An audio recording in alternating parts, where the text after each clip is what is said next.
mon ex-femme, ignorant du fait que je suis maintenant un PDG milliardaire, s'est moquée de moi en disant « Mon nouveau mari fait partie de l'élite. J'adorerais voir ton pauvre lieu de travail de bas niveau. » Alors je l'ai emmené à mon bureau. Et cela a conduit à un résultat choquant. Debout au milieu du Whole Foods de Michigan Avenue, dans son manteau de créateur et avec ses cheveux parfaitement méchés, mon ex-femme Solène m'a toisé de haut en bas comme si j'étais un étranger qui lui avait demandé la monnaie.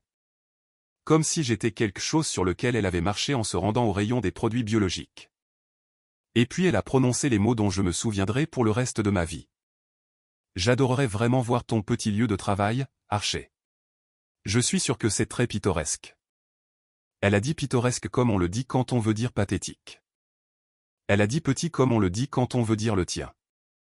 Ce que Solène ne savait pas, ce que personne dans ce magasin ne savait, y compris l'homme auquel elle s'accrochait, l'homme pour qui elle m'avait quitté, c'est que 3 étages au-dessus de nous, dans une tour de verre qui surplombait le lac Michigan, mon nom était sur le bâtiment. Pas le nom de l'entreprise, pas une association. Mon nom, en lettres d'acier au-dessus de l'entrée d'une entreprise qui venait d'être évaluée à 2,4 milliards d'euros. Mais je ne le lui ai pas dit. Pas encore, parce que j'avais attendu 4 ans pour ce moment, et je n'allais pas le précipiter. Avant d'aller plus loin, si ce genre d'histoire vous tient éveillé la nuit de la meilleure des manières, je veux que vous cliquiez sur ce bouton d'abonnement dès maintenant, car nous publions des histoires comme celle-ci chaque semaine. Laissez un commentaire ci-dessous pour me dire ce que vous pensez qu'Archer aurait dû faire sur le champ dans cette épicerie. Et si vous connaissez quelqu'un qui a besoin d'entendre que les personnes qui les ont exclus sont toujours les premières choquées lorsque les comptes changent, partagez ceci avec eux dès maintenant. D'accord, laissez-moi vous ramener au début. Mon nom est Archer Bellamy. J'ai grandi à Naperville, dans l'Illinois, le genre de banlieue où toutes les maisons se ressemblent et où le père de tout le monde travaille dans la finance ou les assurances, et où personne ne parle d'argent parce que tout le monde s'en inquiète secrètement. Mon père était professeur d'histoire au lycée. Ma mère travaillait à temps partiel dans un cabinet dentaire sur la route 59. Nous étions à l'aise, pas riches. Nous conduisions des Honda. Nous passions nos vacances dans le Wisconsin. Je suis allé à l'université de l'Illinois à Urbana-Champaign avec une bourse partielle, j'ai étudié l'informatique et j'ai obtenu mon diplôme avec exactement 11 refus d'emploi avant de décrocher mon premier poste de développeur logiciel junior dans une entreprise de logistique de taille moyenne à Schaumbourg. Le salaire était de 54 000 € par an. Je pensais avoir réussi. J'avais 23 ans et je pensais avoir réussi. C'est cette version de moi que Solène Voss a rencontrée lors du dîner d'anniversaire d'un ami à Lincoln Park quand nous avions tous les deux 26 ans. Elle s'occupait de la coordination d'événements pour des marques de luxe en centre-ville. Et elle avait cette façon de se déplacer dans une pièce comme si elle avait déjà décidé qu'elle y avait sa place. Elle était belle de cette manière soignée et sans effort. Le genre de femme qui semblait avoir été conçue exactement pour l'environnement dans lequel elle se trouvait. Elle riait de mes blagues. Elle m'a envoyé un texto en premier. Elle m'a dit à notre 4e rendez-vous qu'elle aimait à quel point j'étais terre à accent grave terre. En y repensant, je crois que ce qu'elle voulait vraiment dire était « Tu es sûr. Tu es prévisible. Tu ne me surprendras pas. » Elle avait raison sur 2 de ces 3 points.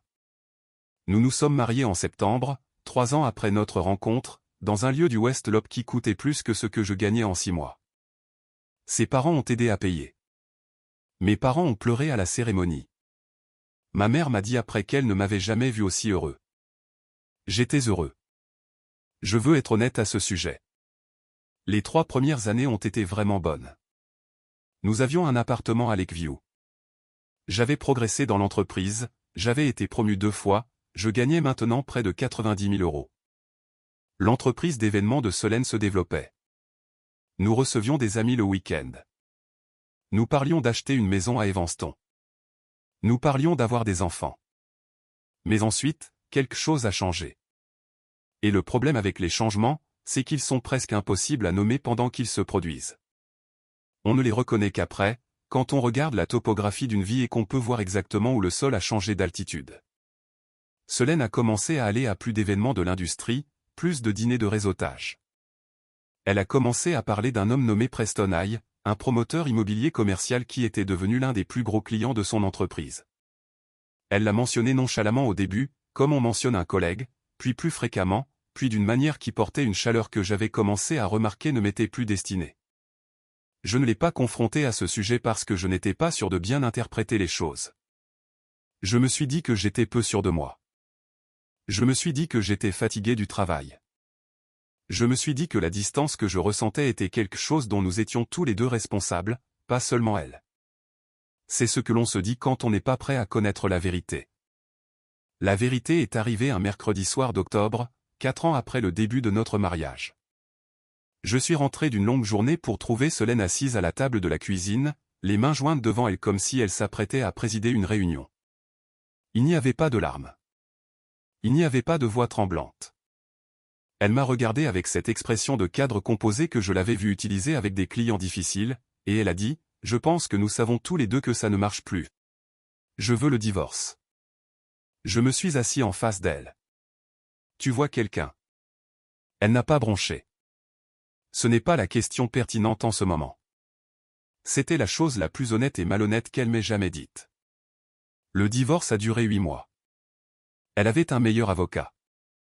J'ai laissé filer plus de choses que je n'aurais dû parce que j'étais trop fatigué et trop anéanti pour me battre pour des meubles et des comptes d'épargne. Je suis parti avec ma voiture, mes vêtements, mon ordinateur portable et environ 19 000 € sur un compte courant qui ressemblait à une note finale humiliante pour 4 ans de ma vie. J'ai emménagé dans un appartement d'une chambre à Logan Square. Il y avait un radiateur qui cliquetait et une fenêtre qui donnait directement sur le mur de briques du bâtiment d'à côté. Je mangeais beaucoup de céréales. Je regardais beaucoup la télévision. Je disais à mes parents que j'allais bien quand ils appelaient, ce qui arrivait 2 fois par semaine, parce que ma mère avait un radar pour le désespoir qu'aucune voix assurée ne pouvait tromper. Mon ami le plus proche de l'université, un gars nommé Reed Caldwell, qui avait lancé une petite société de conseil en logiciel à River North, m'a appelé 3 semaines après mon emménagement et m'a dit « J'ai besoin d'un cofondateur technique.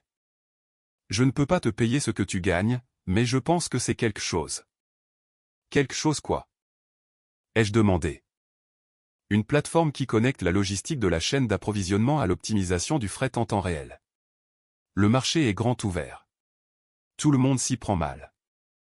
J'avais 31 ans, fraîchement divorcé, vivant dans un appartement de Logan Square avec un radiateur défectueux, et quelqu'un m'offrait un salaire plus petit et un risque énorme.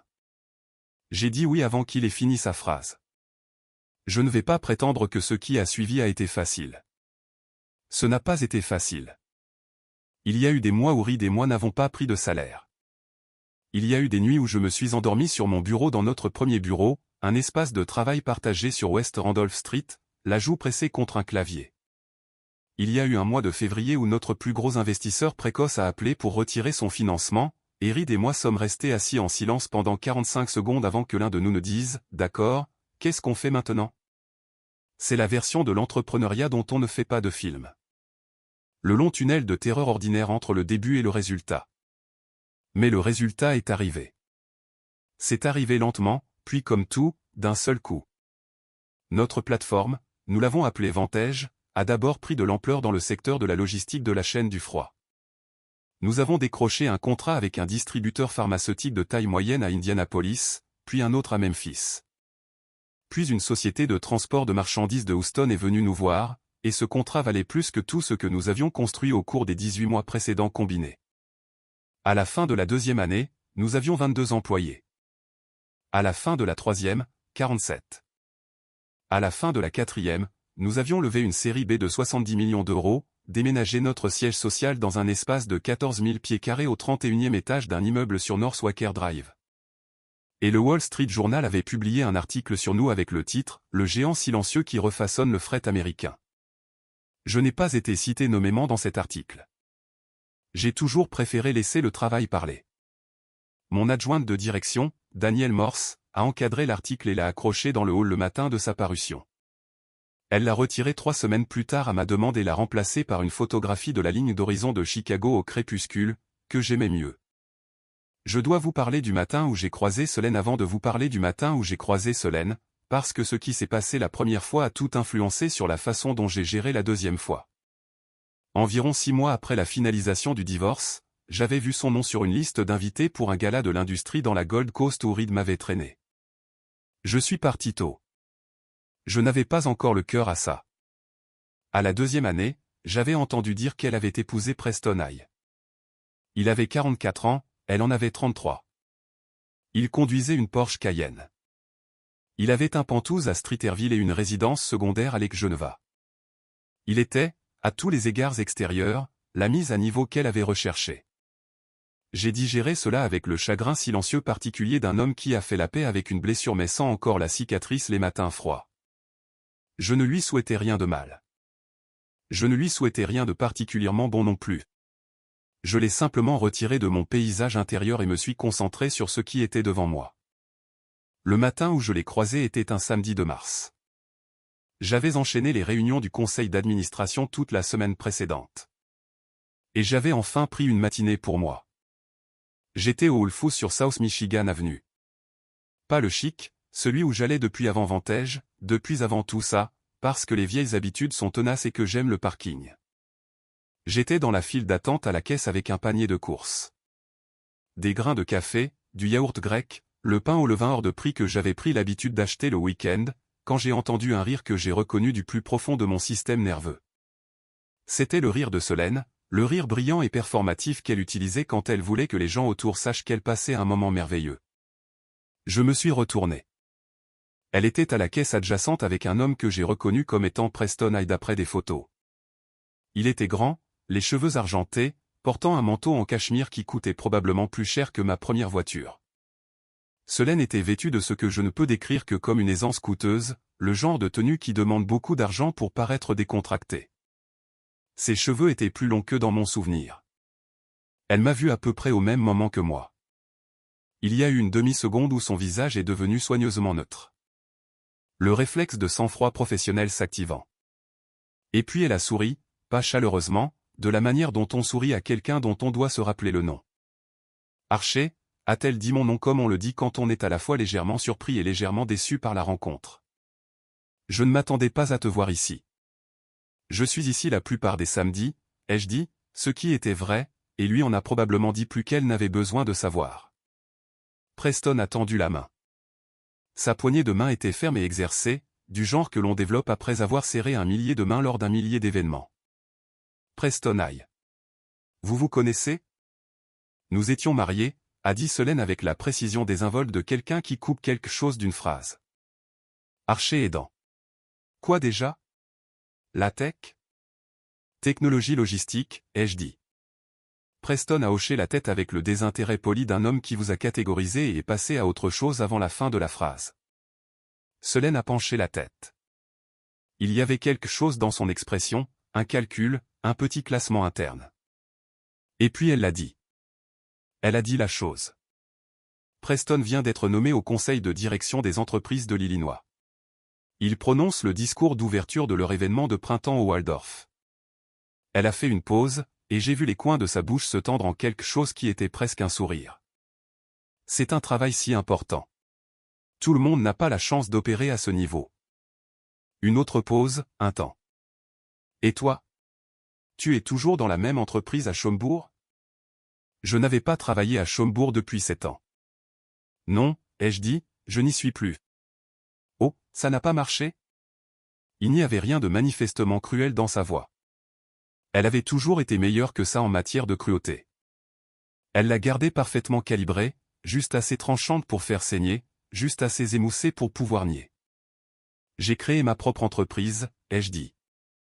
Nous sommes basés en centre-ville maintenant. Preston a fait un bref signe de tête encourageant. Le genre de signe de tête que les hommes font aux hommes plus jeunes qui disent des choses comme « j'ai créé ma propre entreprise ».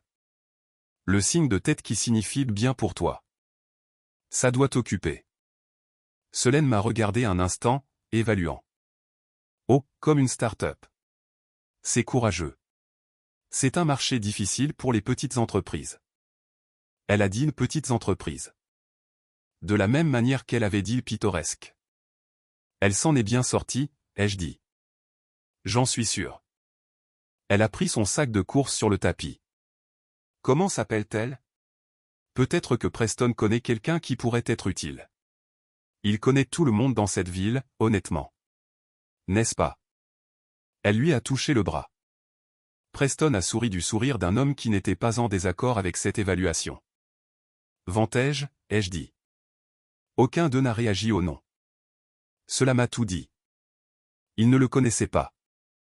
Ou plutôt, ils n'étaient pas dans la logistique, donc le nom ne signifiait rien pour eux, pour le moment.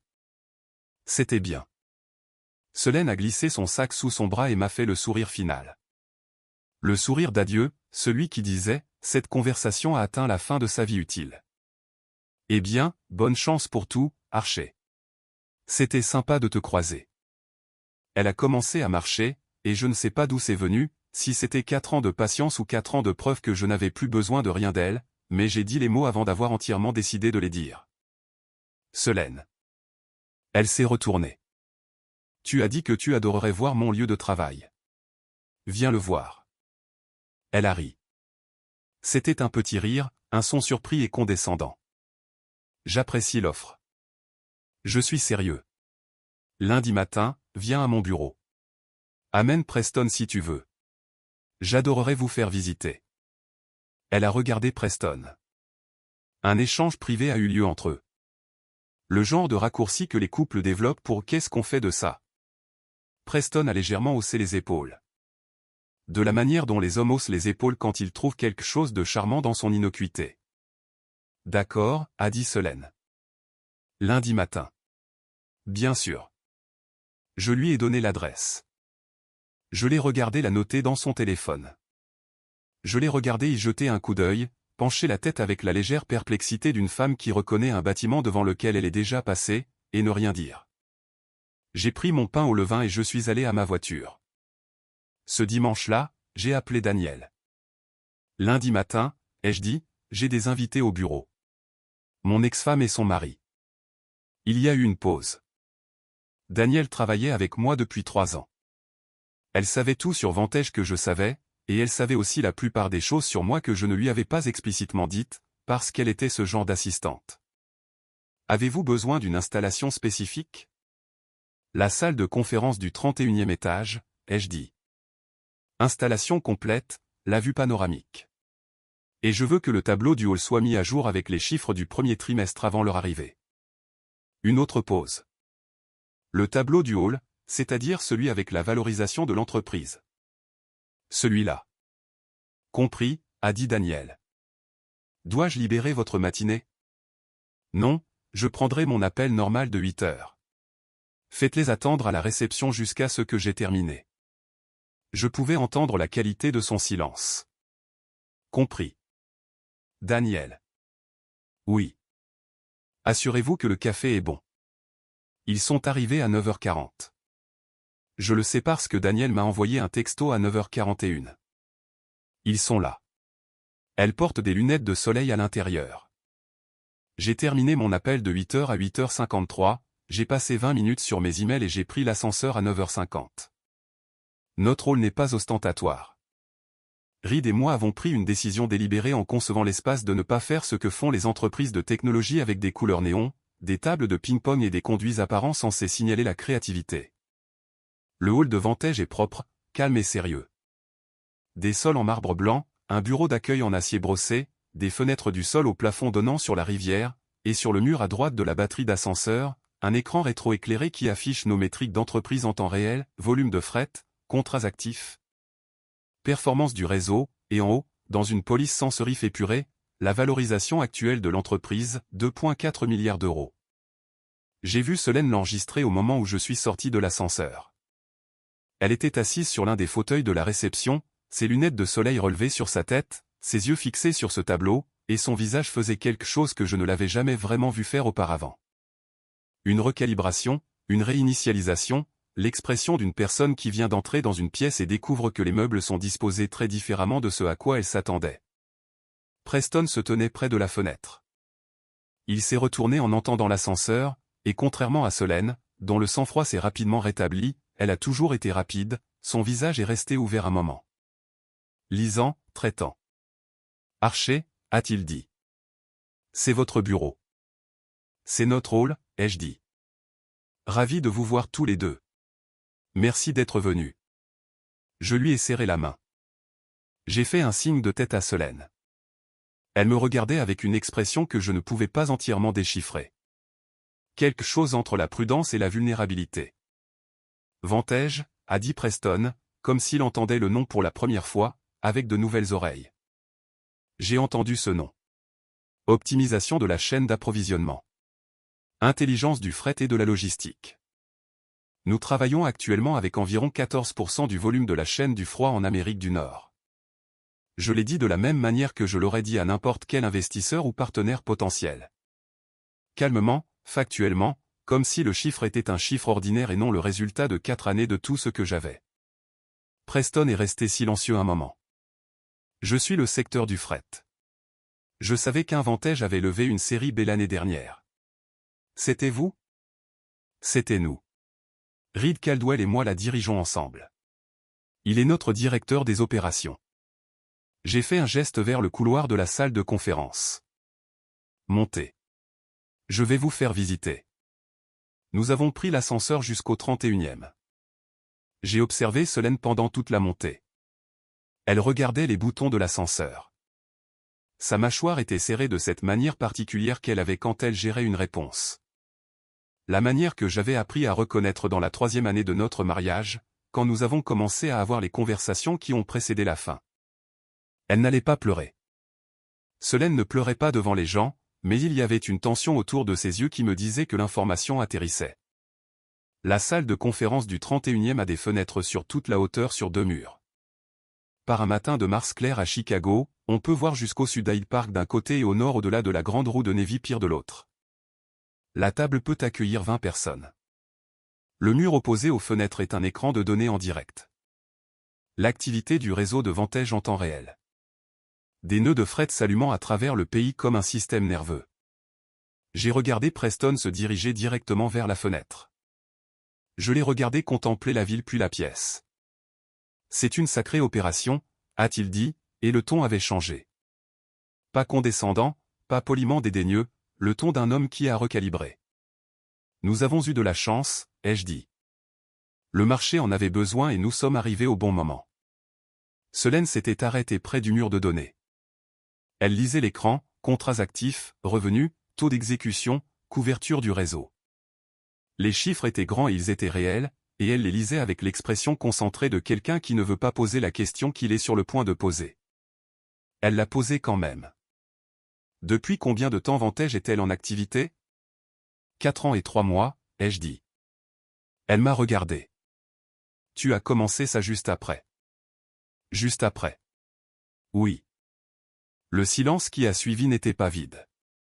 Il était plein de choses qu'aucun de nous n'allait dire devant Preston, devant le mur de données, dans la salle de conférence du 31e étage d'une entreprise valant 2,4 milliards d'euros que j'avais construite dans les 4 ans depuis qu'elle s'était assise en face de moi à notre table de cuisine. Pour me dire qu'elle voulait partir. Daniel a apporté le café.